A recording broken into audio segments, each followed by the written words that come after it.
if you are starting from a point where you say, I want to know exactly how this project is going to end, you are not, by definition, going to end up with something that is truly unique and original.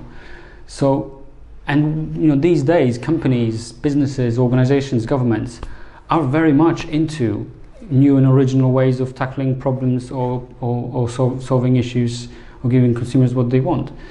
So this way, this attitude of embracing a process that is not predetermined and embracing a framework that doesn't completely specify what the end point is massively powerful, massively important to the design culture or the design attitude itself.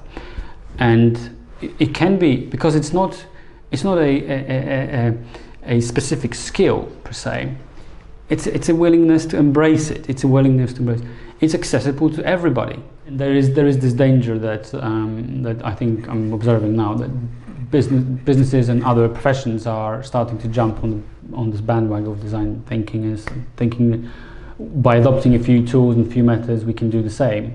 Well, actually the process of getting to this level of attitude and level of culture, level of beliefs, mental models and behaviors, it takes a long time, and it's quite painful in the sense that you need to really reevaluate, what do you stand for as a professional, as an individual. So I'm not expecting hordes of people to suddenly turn to that sort of way of looking at the world, but I would expect those people who are serious about disruption in the business world, serious about innovation, serious about pushing the envelope for the good of the user or the consumer or the citizen, to really take this on board, because it's really beneficial. It really humanizes organizations, and it really humanizes the processes and brings real value.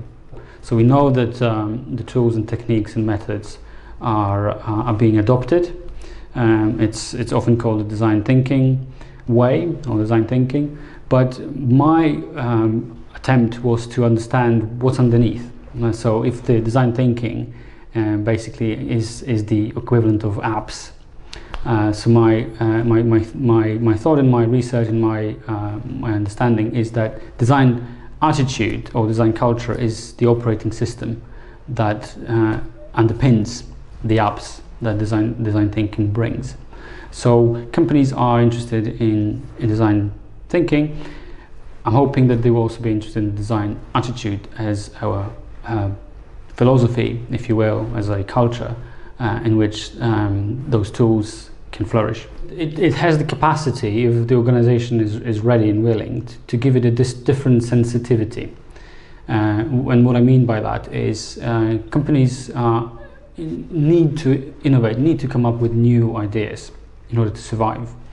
And very often the tendency is to be quite safe, or to use safe processes in order to do that. But if you think about it, it's a contradiction in terms. Use safe processes, stage gate processes, to come up with something original and new. So one of the reasons why I believe companies like McKinsey, like IBM, like Accenture, and PepsiCo and so on, are buying design consultancies and buying into design at a very high strategic level, is that there is a recognition that design and designers really bring a different perspective, a different point of view, and a different culture, a way of thinking about the problem, which can help you leap forward with new ideas and new concepts that isn't necessarily tied to a very specific and rigid model and method. It might take me a little while to unpack the entire design attitude, but there are some really interesting elements in it. Not to say that all of them aren't.